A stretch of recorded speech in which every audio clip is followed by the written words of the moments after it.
فاسألوا الذكر إن كنتم لا تعلمون۔ تو اے لوگو علم والوں سے پوچھو اگر تمہیں علم نہ ہو۔ الحمدللہ رب العالمین والصلاة والسلام علی سید المرسلین، اما بعد فاعوذ باللہ من الشیطان الرجیم، بسم اللہ الرحمن الرحیم۔ الصلاة والسلام علیک یا رسول اللہ وعلی آلک واصحابک یا حبیب اللہ۔ الصلاة والسلام علیک یا نبی اللہ وعلی آلک واصحابک یا نور اللہ۔ میٹھے میٹھے اسلامی بھائیوں اور مدنی چینل کے ناظرین، سلسلہ دارالفتہ اہل سنت میں ایک بار پھر آپ کو مرحبا کہتے ہیں۔ الحمدللہ عز و جل اس سلسلے میں ہم شرعی احکام سیکھنے کی کوشش کرتے ہیں، اور دارالفتہ اہل سنت کے مدنی عالم ہمارے ساتھ تشریف فرما ہوتے ہیں۔ آج بھی اچھی اچھی نیتوں کے ساتھ اس سلسلے میں ہم حاضر ہیں۔ آج انشاءاللہ عز و جل سلسلے میں بالخصوص نجاستوں کے احکام سے متعلق گفتگو ہوگی۔ بہت اہم مسئلہ ہے۔ یاد رکھیں کہ ہر عاقل بالغ مسلمان مرد و عورت پر طہارت کے وہ مسائل سیکھنا کہ جس کے ذریعے اس کی نماز درست ہو جائے، یہ فرض عین ہے۔ تو انشاءاللہ عز و جل بہت اہم گفتگو ہوگی۔ سلسلے کے آخر تک آپ اس میں شامل رہیں، اہم مدنی پھول تحریر کرنے کی بھی نیت کریں، انشاءاللہ عز و جل بہت فائدہ ہوگا۔ ابتداءً درود پاک کی فضیلت۔ امیر اہل سنت کا رسالہ کپڑے پاک کرنے کا طریقہ، اس میں نجاستوں کا بیان بھی موجود ہے۔ انشاءاللہ اس سے عرض کرتے ہیں کہ پیارے آقا مدنی مصطفیٰ صلی اللہ تعالی علیہ وسلم کا فرمان تقرب نشان ہے، جس نے مجھ پر 100 مرتبہ درود پاک پڑھا، اللہ تعالیٰ اس کی دونوں آنکھوں کے درمیان لکھ دیتا ہے کہ یہ نفاق اور جہنم کی آگ سے آزاد ہے، اور اسے بروز قیامت شہداء کے ساتھ رکھے گا۔ صلو علی الحبیب صلی اللہ تعالی علی محمد صلی اللہ علیہ وسلم۔ انشاءاللہ عز و جل آج کے اس اہم موضوع پر ہم اپنی گفتگو کو شروع کرتے ہیں۔ اولاً تو یہ ارشاد فرمائیے کہ نجاستوں کی اقسام کیا ہیں، کتنی قسم کی ہوتی ہیں؟ انشاءاللہ الحمدللہ رب العالمین والصلاة والسلام علی سید الانبیاء والمرسلین۔ اب تک جو ہم ہونے والے اس دارالفتہ اہل سنت کے سلسلے میں نجاست حکمیہ کے اعتبار سے ہم مسائل سنتے آئے ہیں۔ ٹھیک ہے۔ تو اولا نجاست کی 2 صورتیں ہیں، نجاست حکمیہ اور نجاست حقیقی۔ ٹھیک۔ نجاست حکمی یعنی کوئی شخص بے وضو ہو گیا یا کسی شخص پر غسل فرض ہو گیا، صحیح۔ تو غسل فرض ہو جانے کی صورت میں یا وضو ٹوٹ جانے کی صورت میں ایک مکلف مسلمان شخص کے اوپر ایک شرعی اعتبار سے ایک نجاست حکمی طور پہ فرض کر لی جاتی ہے، اور وہ بہت ساری عبادتوں سے وہ قریب نہیں آ سکتا۔ صحیح۔ مثلا بے وضو آدمی قرآن نہیں چھو سکتا، صحیح۔ جس پہ غسل فرض ہے وہ قرآن بھی نہیں پڑھ سکتا۔ صحیح۔ بے وضو آدمی نماز نہیں پڑھ سکتا۔ صحیح۔ اسی طرح بے غسلہ آدمی وہ مسجد میں داخل نہیں ہو سکتا۔ صحیح۔ تو بہت ساری ایسی عبادتیں ہیں جو بے وضو شخص نہیں کر سکتا اور بے غسلہ شخص بھی نہیں کر سکتا۔ تو پچھلے جو سلسلے ہمارے ہوئے ہیں ان کے اندر ہم نے نجاست حکمیہ دور کرنے کے اعتبار سے جو مسائل ہوتے ہیں، وضو کے مسائل، غسل کے مسائل، وضو غسل نہ کر سکنے کی صورت میں تیمم کے مسائل، وہ اس پہ گفتگو ہوئی تھی۔ تو یہ نجاست حکمی کا بیان ہمارا پچھلے سلسلوں میں ہوتا رہا ہے۔ آج ہم نجاست حقیقیہ یعنی وہ چیزیں جو عین نجاست ہیں، واقعی ناپاکی، وہ ناپاک ہیں، اور ان کے جسم پر یا کپڑے پر یا جس جگہ نماز پڑھنی ہوتی ہے اس جگہ پر، یا ویسے بھی گھر میں کسی بھی جگہ پر اس ناپاکی کے لگ جانے کی صورت میں اب ہم نے اس کا ازالہ کس طرح کرنا ہے، پاک کس طرح کرنا ہے، اور ان چیزوں کا نماز پڑھنے پہ کیا اثر ہوتا ہے۔ صحیح۔ تو اس حوالے سے انشاءاللہ آج ہم سلسلے میں مسائل سنیں گے۔ تو نجاست کی ابتداء یہ 2 قسمیں بن گئی، نجاست حکمیہ اور نجاست حقیقیہ۔ ٹھیک ہے۔ اب نجاست حقیقیہ جو ہوتی ہیں، جو ناپاکیاں ہیں، صحیح، گندی چیزیں ہیں جن کو شریعت مطہرہ نے ناپاک اور نجس قرار دیا ہے، صحیح، تو ان کی پھر مزید 2 قسمیں ہو جاتی ہیں۔ ٹھیک۔ ایک ہوتی ہے نجاست غلیظہ اور ایک ہے نجاست خفیفہ۔ غلیظ سخت چیز کو غلیظ کہا جاتا ہے اور خفیف ہلکی چیز کو خفیف کہا جاتا ہے. تو نجاست غلیظہ کا معنی یہ ہے کہ وہ ناپاکی کہ جن کا حکم شریعت مطہرہ نے سخت رکھا ہے. سخت رکھا ہے. اور نجاست خفیفہ اس کا مطلب یہ ہے کہ وہ نجاست کہ جن کے حکم میں شریعت مطہرہ نے کچھ آسانی اور تخفیف فرمائی ہے. ٹھیک ہے. نجاست غلیظہ جو ہوتی ہے تو نجاست غلیظہ میں بہت ساری چیزیں داخل ہیں. صحیح ہے. اب ان کے حکم میں سختی بھی ہے. صحیح ہے. اب ان حکم میں سختی کے اعتبار سے کہ نجاست حقیقی جو غلیظہ ہے تو نجاست غلیظہ میں جو حکم سخت رکھا گیا اس کا مطلب یہ ہے کہ کپڑے پر یا بدن پر اگر درہم کے برابر یا درہم سے زیادہ یا درہم سے کم تو یہ 3 صورتیں بنتی ہیں. صحیح ہے.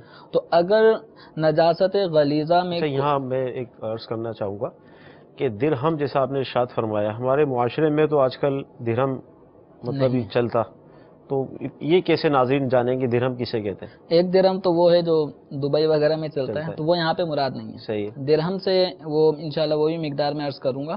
تو درہم کیا ہے؟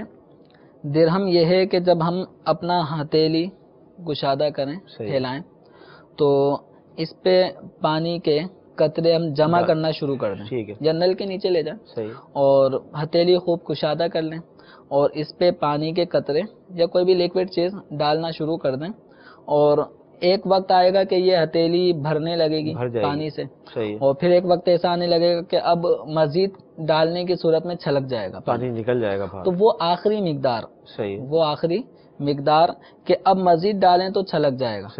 تو وہ آخری مقدار جو ہتھیلی میں پانی کے جمع ہونے کی بنے گی، جتنی پیمائش بنے گی اتنا بڑا حصہ یہ ایک درہم کہلاتا ہے. یہ ہے پیمائش کے اعتبار سے جب ہم درہم کو لیں گے. اور بعض نجاستیں ایسی ہیں کہ جن کے وزن کا اعتبار ہوتا ہے. ٹھیک ہے. اس میں بھی ایک درہم کا لفظ کہا جاتا ہے. تو ایک درہم وہاں پر کہ جو نجاستیں جسم والی ہوتی ہیں، دلدار ہوتی ہیں، جیسے گوبر وغیرہ ہو گیا، اس طرح کی گاڑی نجاست، یہ بچے نے پخانہ کیا اور وہ نجاست کسی کپڑے پہ لگ گئی تو اب وہ چونکہ گاڑی نجاست ہیں تو اس طرح کی جو گاڑی نجاستیں ہیں ان کے اندر درہم میں وزن کا اعتبار ہوتا ہے. اور یہاں پر درہم کے وزن سے مراد یہ ہے کہ 4.5 ماشے، 4.5 ماشے. اب یہ ماشے وغیرہ کا حساب کتاب تو یہ سنار حضرات زیادہ جانتے ہیں. اس کو گرام میں فقہاء کرام نے کنورٹ کر کے اس کی مقدار یہ بیان فرمائی ہے 4 گرام 4.374 گرام. یعنی 4 گرام اور تقریباً آدھے گرام کے قریب 374 ملی گرام جو ہوتا ہے. تو 4 گرام اور 374 ملی گرام. تو یہ اتنی مقدار ہے. تو یہ مقدار اگر لگ جائے گی تو یہ درہم کہلاتا ہے. تو اب آ جائیں اس کی طرف کہ نجاست غلیظہ جو ہے اس کا حکم سخت رکھا گیا ہے. تو نجاست غلیظہ میں کو بہت ساری چیزیں داخل ہیں. وہ انشاءاللہ اس کی ہم سنیں گے. تو اس وقت نجاست غلیظہ اگر درہم کے سے زیادہ لگ گئی، یعنی اگر گاڑی نجاست تھی درہم سے زیادہ وزن ہے اس کا، یا پتلی نجاست تھی اور اس کی پیمائش درہم کی مقدار سے زیادہ ہے، تو ایسی صورت میں اس کپڑے کا یا اس جسم کا پاک کرنا ضروری ہوگا، فرض ہوگا. اور اگر بغیر پاک کیے اسی حالت میں نماز پڑھ لی تو نماز نہیں ہوگی. اور جان بوجھ کر ہلکا جان اس طرح نماز پڑھنا سخت گناہ ہے. اور اگر ہلکا جان کے اگر ایسا پڑھا کہ کوئی مسئلہ نہیں نماز پڑھ لو، نماز میں کوئی ایسا اہتمام کرنا ضروری نہیں ہے، تو اس کے اوپر کفر کا حکم لاحق ہوگا. تو یہ نجاست غلیظہ کے اندر اگر درہم سے زیادہ لگنے کی صورت تو دھونا فرض ہوگا نماز کے لیے. اور اگر درہم کے برابر لگی ہے تو اب اس کا دھونا واجب ہوگا. اور اب بغیر دھوئے کسی نے نماز پڑھی تو ایسی صورت میں نماز پڑھنا مکروہ ہے، تحریمی، گناہ. ایسی نماز کا اعادہ کرنا واجب ہے. اور اگر درہم سے کم مقدار میں نجاست لگی، مطلب پیشاب کا معمولی سا ایک قطرہ یا 2-3 قطرے لگ گئے تو اس کی پیمائش درہم کی بیان کردہ مقدار تک نہیں پہنچے گی. یا نجاست گاڑی تھی، اس کی تھوڑی سی کچھ پیس لگ گیا، اب اس کی مقدار درہم سے کم ہے، تو ایسی صورت میں اگر کسی نے نماز پڑھ لی تو نماز پڑھنا مکروہ ہے، تنزیہی ہے، ایسی صورت میں سنت یہ ہے کہ اتنی مقدار والے کپڑے کو، ناپاک کپڑے کو بھی پاک کیا جائے۔ جسم پہ ناپاکی لگی ہے تو اس جسم کو بھی پاک کیا جائے۔ اگر کسی نے نماز پڑھ لی تو اس صورت میں نماز مکروہ ہے، تنزیہی ہے، اس نماز کو پاک صاف ہو کر دوبارہ پڑھنا بہتر ہے۔ بہتر نہیں پڑھے گا تو ہو جائے گی، نہیں پڑھے گا تو نماز ہو جائے گی، گناہ نہیں ہے۔ صحیح۔ لیکن چونکہ ہم اللہ تبارک و تعالیٰ کے دربار میں کھڑے ہوں گے نماز میں، اور اللہ تبارک و تعالیٰ کو پاکیزہ لوگ پسند ہیں۔ ان اللہ یحب التوابین و یحب المتطہرین، کہ اللہ تعالیٰ بہت زیادہ توبہ کرنے والوں کو اور بہت زیادہ پاکی کا اہتمام کرنے والوں کو دوست رکھتا ہے، پسند فرماتا ہے۔ تو یہ نجاست غلیظہ، اس کی 3 صورتیں جو بن جاتی ہیں، درہم سے زیادہ، درہم کے برابر اور درہم سے کم، تو یہ 3 احکام اس کے ہو گئے۔ اب نجاست خفیفہ، نجاست خفیفہ یعنی وہ نجاست کے جس کے بارے میں شریعت مطہرہ نے حکم آسانی کا رکھا ہے۔ ٹھیک ہے۔ تو نجاست خفیفہ مثلا جیسے بکری کا پیشاب، صحیح ہے، تو یہ بکری کا پیشاب نجاست خفیفہ ہے۔ اب اس کے اندر یہ ہے کہ کسی عضو، جیسے پورا یہ ہاتھ ہے، صحیح ہے، یا آستین ہے یا دامن ہے، صحیح، تو اس کی چوتھائی سے کم حصے پہ اگر اس کے اگر ہم 4 حصے فرض کریں، ٹھیک ہے، جیسے ہاتھ ہے، اس ہاتھ کے 4 حصوں میں تقسیم کریں تو 25% حصہ جو بنے گا، چوتھائی حصہ، اس سے کم حصہ ناپاک ہوا ہے۔ صحیح ہے، مثلا کسی کا پیشاب میں صرف یہ ہتھیلی بھر گئی، اوپر والے حصے پہ نہیں آیا، ہتھیلی بھر گئی، تو یہ چوتھائی پورے ہاتھ کی چوتھائی سے کم مقدار بکری کے پیشاب میں ناپاک ہوئی۔ صحیح ہے، تو یہ نجاست خفیفہ ہے بکری کا پیشاب، اور اس کا جو ہتھیلی ناپاک ہوئی، یہ اس کے پورے ہاتھ کے مقابلے میں چوتھائی حصے کی مقدار نہیں بنتی۔ صحیح، تو اس کے لیے نماز پڑھنے کے اعتبار سے دھونے کا حکم فرض نہیں رہے گا۔ ٹھیک ہے، اس سے یہ نہیں کہا جائے گا پہلے دھو پھر نماز پڑھو، ورنہ نماز نہیں ہوگی۔ اس صورت میں اگر کسی نے نماز پڑھ لی تو نماز ہو جائے گی، لیکن بہتر یہ تھا وہی سنت والا حکم آئے گا، سنت والا حکم آئے گا۔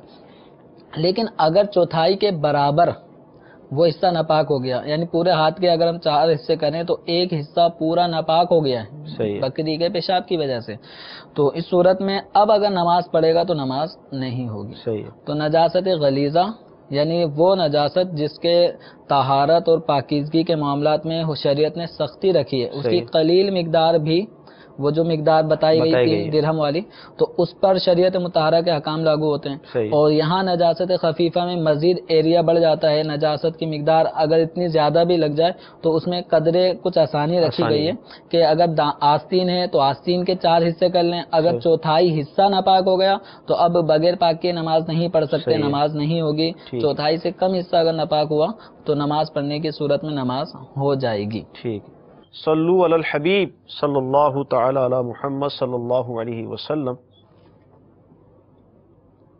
السلام علیکم ورحمۃ اللہ وبرکاتہ۔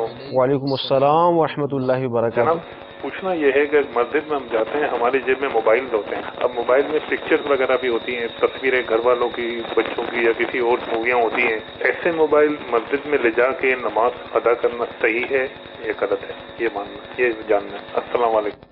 انشاءاللہ عرض کرتے ہیں۔ وعلیکم السلام ورحمۃ اللہ وبرکاتہ۔ جی مزید؟ میں نے ایک سوال پوچھنا تھا۔ سوال یہ ہے کہ جہاں نماز پڑھ رہے ہیں اگر اس کے سامنے خالی چارپائی پڑی ہو یا اس پہ کوئی سو رہا ہو تو کیا نماز ہو جاتی ہے؟ انشاءاللہ عرض کرتے ہیں۔ جی مزید کوئی اگر کال ہے؟ سلیمان بلوچ گلشن پل سے بات کر رہا ہوں۔ میرا یہ سوال ہے، اگر 4 آدمی کھڑے ہوئے، میں یہاں سے گزر رہا ہوں، اگر میں السلام علیکم کہوں، اگر وہ لوگ جواب نہیں دیں تو اس سے کیا فرق پڑتا ہے؟ مجھے خود وعلیکم السلام کہنا چاہے۔ انشاءاللہ عرض کرتے ہیں۔ مسجد کے اندر موبائل ساتھ لے گئے اور اس کی میموری کارڈ جو بھی اس کے اندر تصاویر بھی ہیں، سب کچھ ہے، کیا حکم ہوگا؟ دیکھیں اس میں یہ ہے کہ موبائل کے اندر جو تصاویر ہیں، ان تصاویر والے موبائل کو اپنے مسجد میں لے جانے میں کوئی ایسا گناہ کا معاملہ نہیں ہے، نماز پڑھ رہے ہیں تو نماز بھی ہو جائے گی، تو اس میں کوئی حرج کی بات نہیں ہے۔ البتہ ایک مشورہ یہ ہے کہ اپنے گھر کی خواتین، جیسے انہوں نے کہا کہ گھر کی خواتین کا بھی اس میں تصاویر ہوتی ہیں، تو بہتر نہیں ہے کہ اپنے موبائل میں، میموری کارڈ میں یا فون میموری میں ایسی تصاویر رکھی جائیں جو اپنے گھر کی خواتین کی ہوں، کیونکہ اکثر و بیشتر موبائل چھن جانے یا کسی جگہ رکھ کر بھول جانے، اس طرح کے مسائل ہوتے ہیں، پھر موبائل واپسی ملتا نہیں ہے۔ تو گھر کی خواتین کا اس طرح کی تصاویر پھر کسی اور کے پاس جاتی ہے، اور بسا اوقات اس کا مس یوز بھی بہت زیادہ ہوتا ہے۔ تو اس لیے تصاویر گھر کی خواتین کی نہیں رکھنی چاہیے، لیکن مسجد میں اس طرح کا موبائل لے جانے میں کوئی حرج کی بات نہیں ہے۔ نماز ادا کر رہے ہیں، خالی چارپائی ہے یا اس پر کوئی سو رہا ہے، تو اس حوالے سے کیا حکم ہوگا؟ جب کوئی شخص سو رہا ہو تو اس کے سامنے نماز پڑھنا یہ منع ہے، صحیح، لیکن اگر کسی نے نماز پڑھی تو نماز ہو جائے گی۔ ٹھیک، خالی چارپائی ہے تب بھی نماز پڑھنے میں کوئی حرج نہیں ہے۔ ٹھیک۔ اسی طرح ہمارے سلیمان بھائی تھے، 4 آدمی کھڑے، انہوں نے سلام کیا، کسی نے بھی جواب نہیں دیا، تو یہ کیا خود جواب دے دیں؟ اب انہوں نے سلام کیا ہے، اور جماعت پہ جب سلام کیا جائے تو کسی بھی ایک کی طرف سے جواب کافی ہوتا ہے۔ کسی نے بھی جواب نہیں دیا تو اب ان پہ یہ لازم نہیں ہے کہ اب اپنے سلام کا وعلیکم السلام خود ہی اپنے آپ کو جواب دیں۔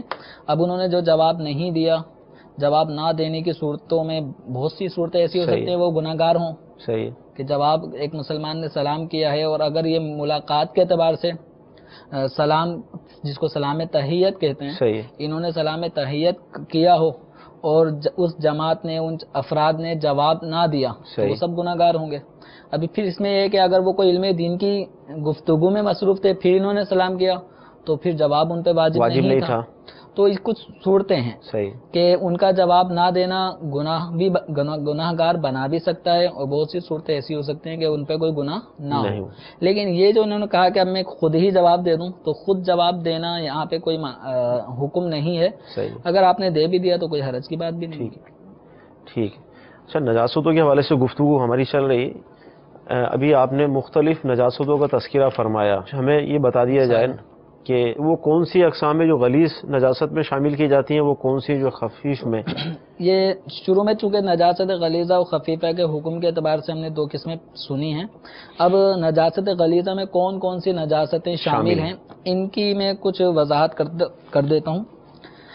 انسان کے بدن سے جو ایسی چیز نکلے کہ جس کی وجہ سے وضو یا غسل واجب ہو جاتا ہو تو وہ نجاست غلیظہ ہے، جیسے پخانہ، پیشاب، بہتا ہوا خون، ایسے ہی پیپ، منہ بھرقے، اور خواتین کو جو ماہواریوں کا جو بلڈ ہوتا ہے وہ، اسے منی، مزی، ودی، یہ جسم انسانی سے نکلنے والی وہ چیزیں ہیں کہ جن سے وضو ٹوٹ جاتا ہے یا ان میں سے بعض چیزوں سے غسل لازم ہو جاتا ہے، تو یہ نکلنے والی چیزیں نجاست غلیظہ۔ اسی طریقے سے جو دکھتی آنکھ کسی کی دکھنی آ رہی ہو، آشوب چشم کا جو مرض اگر کسی کو لاحق ہو، اس صورت میں دکھتی آنکھ سے آنسو بہتا ہے تو یہ بھی نجاست غلیظہ ہے۔ البتہ محض کسی غم کی وجہ سے، رونے کی وجہ سے آنسو جو آ جائیں تو وہ ناپاک نہیں ہے، یا اپنی انگلی لگ گئی اس کی وجہ سے، یا پیاز کاٹنے کی وجہ سے جو آنسو آئے وہ ناپاک نہیں ہے۔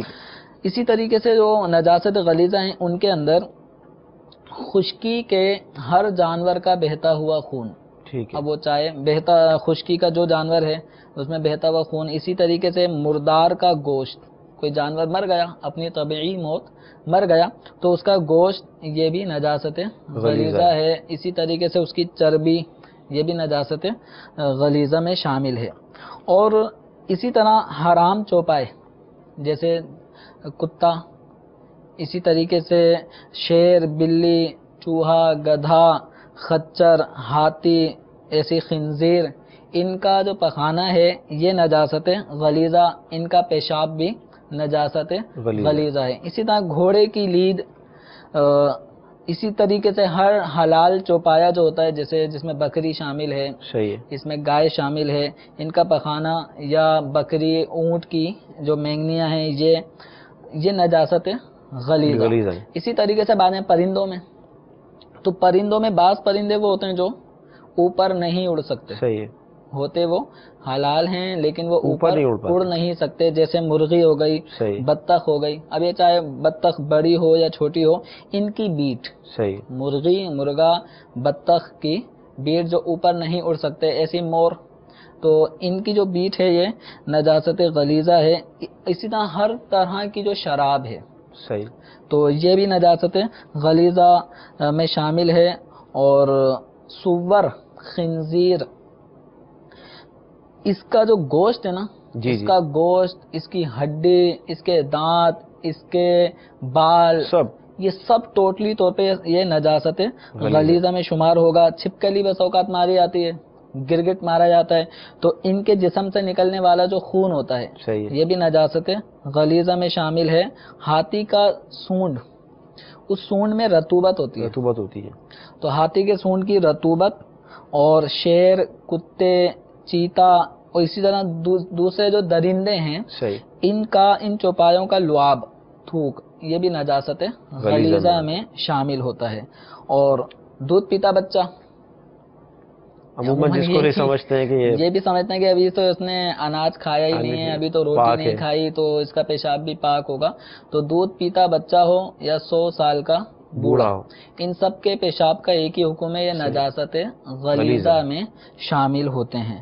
اور نجاست خفیفہ جو ہیں ان کے اندر بہت ساری چیزیں نجاست والی اس حکم میں آتی ہیں. صحیح. مثلا وہ جانور کے جو حلال ہیں، صحیح. بکری، گائے، بھینس، ان کا جو پیشاب ہے صحیح، یہ نجاست خفیفہ میں شامل ہوتا ہے. اسی طریقے سے وہ پرندے کہ جو حرام ہیں اور ہوا میں اڑتے ہیں، تو جیسے چیل، کوا، ایسی باز، شاہین، یہ جو پرندے ہیں ان کی بیٹ یہ نجاست خفیفہ میں شامل ہے. چیل ہے، کوا ہے، باز ہے، ان کی نجاست، ان کی بیٹ یہ نجاست خفیفہ میں. صحیح. البتہ وہ پرندے جو حلال ہیں اور ہوا میں اونچے اڑتے ہیں، کبوتر ہو گیا، طوطا ہو گیا، چڑیا، مینا، اس طرح کے جو حلال پرندے ہیں ان کی بیٹ یہ پاک ہے. صحیح. تو پرندوں کی یہ دو قسمیں ہو جائیں گی. یا تو وہ پرندے ایسے ہیں کہ جن کا گوشت کھانا حرام، صحیح، جس میں چیل، کوا، گدھ، شاہین، باز، اس طرح کی کیٹیگری کے جو شکاری پرندے ہوتے ہیں تو ان کی جو بیٹ ہے یہ نجاست خفیفہ ہے. ٹھیک ہے. اچھا، اب آ جائیں حلال پرندوں کی طرف. تو حلال پرندے دو قسم کے ہیں. صحیح. حلال ایک قسم وہ جو ہوا میں اونچے نہیں اڑتے، اوپر اڑتے ہیں کافی. ایک ہوا میں اونچے نہیں اڑتے، جیسے مرغی، ٹھیک ہے، بطخ، یہ اڑتے ہیں لیکن زیادہ اڑنے والے پرندوں میں شمار نہیں ہوتا. ٹھیک ہے. تو ان کی جو نجاست ہے یہ نجاست بیٹ نجاست غلیظہ میں شمار کی جاتی ہے.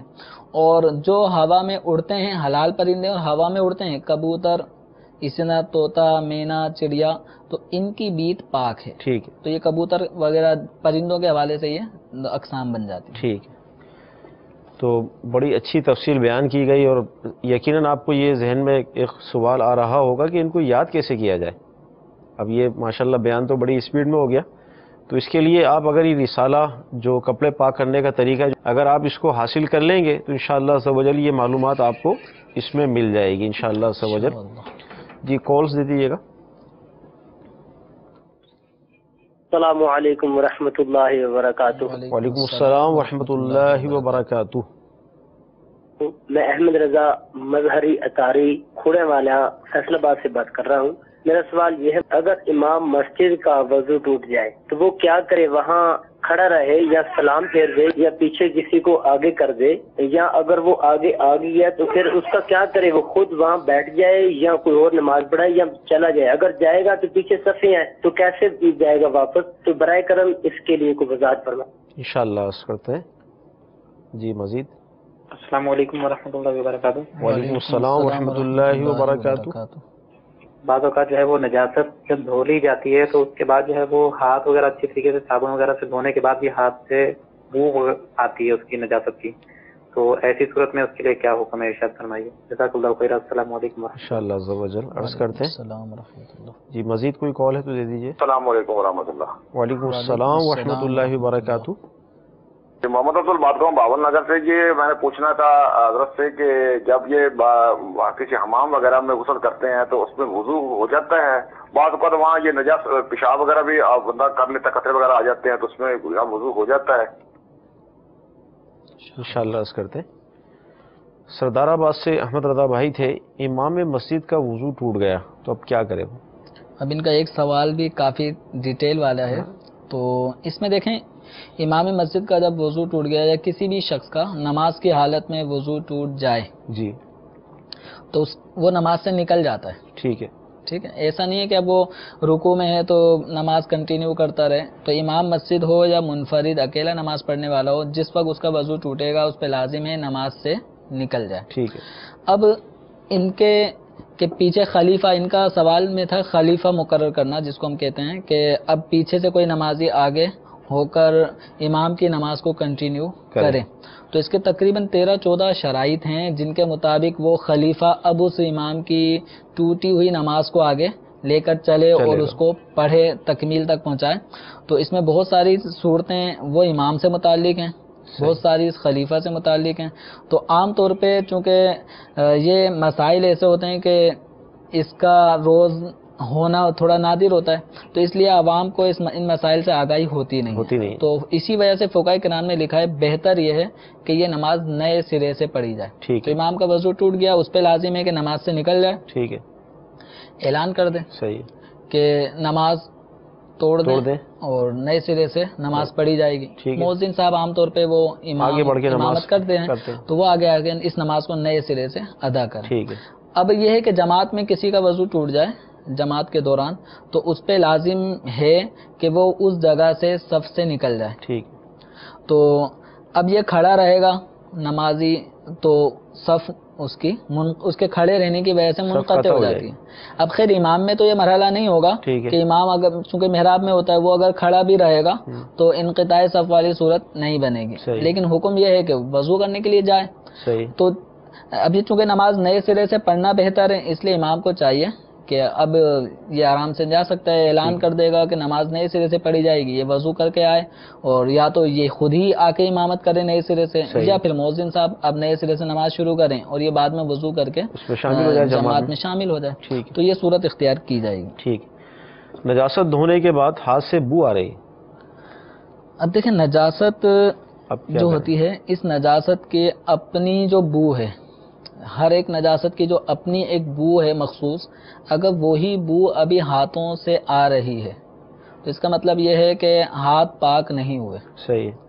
اب اس کا ازالہ اگر پانی سے ممکن ہے تو پانی سے کریں، اور اگر پانی سے ممکن نہیں ہے تو صابن وغیرہ اس طرح کی چیز. اصل ہے ازالہ نجاست کا. تو اب اگر یہ پانی سے دھونے کے بعد بھی ہاتھوں میں وہی جو نجاست کی مخصوص بو ہے وہ آ رہی ہے تو اس کا مطلب یہ پاک نہیں ہوا. دھلے نہیں، پاک نہیں. تو پاکی کب ہوگی؟ جب نجاست کا اثر ختم ہو جائے گا. نجاست کے اثر میں اس کا رنگ اور اس کے جو اجزاء ہیں وہ اسی طرح اس کی بو. ٹھیک ہے. تو بو آنا بھی اس بات کی دلیل ہے کہ ابھی ہاتھ پاک نہیں ہوا، بلکہ ممکن ہے کہ وہ کپڑا جو دھویا گیا ممکن ہے اس دھونے میں کچھ کسر رہ گئی ہو. تو اصل ازالہ نجاست ہے. ازالہ نجاست اگر بغیر صابن کے نہیں ہوتا تو صابن بھی استعمال کرنا ضروری ہوگا. ورنہ عام طور پہ فقہاء کرام نے لکھا ہے کہ نجاست دور کرنے کے لیے صابن یا اس طرح کی چیزیں استعمال کرنا ضروری نہیں ہے. یہ پانی سے بھی اس کا ازالہ ممکن ہوتا ہے، ان چیزوں کا استعمال ضروری نہیں ہے. تو اب ان کے سوال سے کہ دھونے کے بعد بھی بو آ رہی ہے تو اس زاویے سے کہا جا رہا ہے کہ ان کو چاہیے کہ ایسے موقع پہ صابن کا استعمال کریں. ٹھیک ہے. اور دھونے کے حوالے سے ذرا چیک کر لیں، ہو سکتا ہے کہ دھونے میں کچھ اس طرح کی وہ سستی ہو کہ جس کی وجہ سے یہ مسئلہ ہو. افضل بھائی تھے ہمارے، جو عوامی حمام ہوتے ہیں، غسل خانے ہوتے ہیں، یقیناً اس کے اندر ظاہر لوگ پیشاب بھی کر دیتے ہیں، تو وہاں غسل کرنے سے ایک تو غسل پہ کوئی اثر پڑے گا اور بالفرض غسل کے بعد وضو وہیں کر لیا تو وہ وضو ہو جائے گا. نہانے کے دوران جو انسان پورے جسم پہ پانی بہاتا ہے تو پورے جسم پہ اچھی طریقے سے اس طرح پانی بہانا جس میں بالخصوص چہرہ، دونوں ہاتھ کونیوں سمیت اور دونوں پاؤں ٹخنوں سمیت اور سر کا تر ہو جانا چوتھائی حصے کا. تو یہ عام طور پہ اگر اس طرح غسل کیا کہ ان سب اعضاء پہ پانی کے کم از کم 2 قطرے بہہ گئے، صحیح، تو اس غسل میں وضو بھی ہو جائے گا. اب نئے سرے سے وضو کرنے کی حاجت نہیں ہے. ہاں اگر غسل کرنے کے بعد پیشاب محسوس ہوا اور یوں پیشاب کی حاجت ہوئی کر لیا تو وہ وضو جو غسل کے اندر ہو گیا تھا وہ ٹوٹ جائے گا. صحیح. اب وضو کرنا ہوگا. اب رہا یہ کہ غسل خانے میں پیشاب کرنا تو یہ ایک معیوب عمل ہے، اور حمام جو ہوتے ہیں وہ اس طرح نہیں ہوتے کہ جس میں کمبائنڈ سسٹم ہو. صحیح ہے. وہ چونکہ عام طور پہ سنگل وہ نہانے کے غسل لیے خانے ہوتے ہی ہوتے ہیں، صحیح، تو ان کے WC والے کا سسٹم نہیں ہوتا، تو اس لیے وہاں پر پیشاب کرنا یہ بری بات ہے، اور احادیث کریمہ میں اس سے منع کیا گیا، اور وسوسے بھی عام طور پہ اس وجہ سے پیدا ہونے کا حدیث میں اشارہ بھی ذکر موجود ہے۔ ٹھیک ہے۔ ابھی دوران گفتگو آپ نے ہاتھی کی خون کے حوالے سے ارشاد فرمایا تھا کہ اس کی جو رطوبت ہوتی ہے وہ بھی ناپاک ہوتی ہے، تو عموماً ہمارے گھروں کے اندر جو بالخصوص پنجاب میں گاؤں گوٹوں کے اندر جانور پالے جاتے ہیں، گائے ہیں، بھینسیں ہیں، بکریاں ہیں، تو جگالی جو جانور کرتے ہیں وہ کون سے ہیں جن کے تھوک ناپاک ہے، جن کا نہیں؟ اس حوالے سے کچھ ارشاد فرمائیں۔ جو بھی چوپائے جگالی کرتے ہیں، جگالی کیا چیز ہے؟ ٹھیک ہے، یہ وہ جو جانور پالتے ہیں ان کو تو پتہ ہی ہے۔ صحیح، جگالی یہ ہے کہ جانور جو ہوتا ہے اپنے معدے میں پہنچ جانے والی غذا کو یہ واپسی نکال کر منہ میں جمع کر لیتا ہے، صحیح ہے، اور منہ میں جمع کرنے کے بعد پھر اس کو چباتا رہتا ہے، ٹھیک ہے، جس کی وجہ سے یہ ہوتا ہے کہ اکثر جو ہے نا وہ ان کے منہ سے جھاگ، جیسے صابن کے جھاگ بنتے ہیں، تو اس طرح وہ تھوک جھاگ والا وہ ٹپکتا رہتا ہے۔ ٹھیک ہے، یہ عام طور پہ گائے میں، بھینسوں میں اور اونٹ کے اندر عموماً یہ جگالی کا عمل ہوتا ہے، تو یہ نجاست غلیظہ ہے، صحیح، یعنی اونٹ کی، گائے کی جو یہ سب معدے سے جو نکال کے یہ چباتے رہتے ہیں، تو اس کو جگالی سے نکلنے والا تھوک یہ ناپاک ہے، نجاست غلیظہ۔ نجاست غلیظہ کا مطلب کیا ہے کہ اگر وہی درہم والی صورت بن جائے گی، کہ اگر درہم کے برابر، جیسے کسی نے اپنی بھینس کو چارہ کھلا رہا ہے، چارہ کھلاتے ہوئے کوئی کپڑے پہ ٹچ ہو گیا اس کا تھوک، اب اس کی اگر مقدار درہم کے برابر بنتی ہے صحیح، تو اس کا دھونا واجب ہے، صحیح، اور بغیر دھوئے نماز پڑھے گا، مکروہ تحریمی میں ہوگا۔ ٹھیک، اور اگر درہم سے بہت زیادہ، چونکہ عام طور پہ تھوک ٹپک رہا ہوتا ہے، صحیح، اگر اتنا زیادہ سن گیا کہ درہم کی مقدار جو ہے اس سے زیادہ اس کی پیمائش ہو گئی ہے، صحیح، تو اب بغیر دھوئے نماز ہوگی ہی نہیں، صحیح، اب فرض ہوگا نماز پڑھنے کے لیے کہ اس کو دھوئے۔ صحیح، تو یہ جو کہا گیا نا کہ درہم کی مقدار اور ان سب چیزوں کا، یا نجاست خفیفہ میں جو ہم کہتے ہیں کہ چوتھائی حصہ صحیح، سے اگر کم حصہ ناپاک ہوا ہے تو نماز پڑھ لی تو نماز ہو جائے گی، اور چوتھائی حصہ ناپاک ہوا تو نماز نہیں ہوگی، تو یہ سب احکام ہیں جسم پر یا کپڑے پر صحیح، ان نجاست غلیظہ یا خفیفہ کے لگنے کے حوالے سے۔ البتہ اگر کسی بھری بالٹی، پانی سے بھری ہوئی بالٹی میں بکری کا پیشاب چلا گیا، ایک قطرہ ہی اگر گر ایک قطرہ بھی اگر بکری کے پیشاب کا، گائے کے پیشاب کا چلا گیا، تو پوری بالٹی کا پانی ناپاک ہو جائے گا۔ ناپاک ہو جائے، اب اس کو استعمال میں بھی نہیں لا سکتے۔ صحیح، تو یہ اس طرح یہ خیال رکھنا ضروری ہے کہ یہ سب جو احکام ہے نا، درہم کے برابر یا چوتھائی یہ اپنی حصہ، ذات سے متعلق یہ ہے، کپڑے سے کپڑے اور متعلق بدن، یا جسم پر لگنے کی صورت صحیح، میں، یا کوئی ایسی چیز جو ہم نے جیب میں رکھی ہے اس کے اوپر لگنے کی ٹھیک ہے، صورت میں۔ لیکن پانی یا کسی بھی لکوڈ شے میں اگر یہ قطرہ چلا گیا تو یہ سب ناپاک ہو جائے گا۔ تو اس میں وہ حضرات بالخصوص جو بھینسیں پالتے ہیں اور باڑے میں ہوتے ہیں، دودھ نکالتے ہیں، تو ان کو بہت زیادہ احتیاط کرنی چاہیے کہ ایسے موقع پر وہ بالٹیاں ہٹا لیں جب جانور اپنا یورین خارج کر رہا ہو، تو اس وقت بالکل دور کر لیں تاکہ اس کی کوئی چھینٹ دودھ کی بالٹی میں نہ آئے، ٹھیک، جب ان کے اوپر لازم۔ ٹھیک ہے جی، کالز دیجیے گا۔ میرا نام محمد سفیان، میں کراچی سے بات کر رہا ہوں۔ دارالفت اہل سنت سلسلے کا موضوع آج نجاستوں کے احکام ہے، تو میرا اسی موضوع کے متعلق ایک سوال ہے۔ بیڈ کا رواج ہے، بچے اگر بیڈ پر پیشاب کر دیں تو اس کو کس طرح سے پاک کیا جائے، اس کی تھوڑی رہنمائی فرما دیں۔ انشاءاللہ عرض کرتے ہیں جی۔ السلام علیکم ورحمۃ اللہ وبرکاتہ۔ وعلیکم السلام ورحمۃ اللہ وبرکاتہ۔ میں محمد غازی، ضلع ڈیرہ بگٹی، بلوچستان، روٹی گیس فیلڈ سے عرض کر رہا ہوں۔ میرا دارالفتہ اہل سنت سے عرض ہے کہ میں نے سنا ہے کہ نابالغ بچہ یا بچی کی سال ثواب کے لیے کوئی چیز ذبح کرنا جائز نہیں، مثلا بکرا، بکری، بیل وغیرہ۔ باقی پیسہ یا کپڑا اور کوئی چیز دینا جائز ہے، کیا واقعی ایسا ہے؟ برائے مہربانی کر کے اس کے بارے میں رہنمائی فرمائیں۔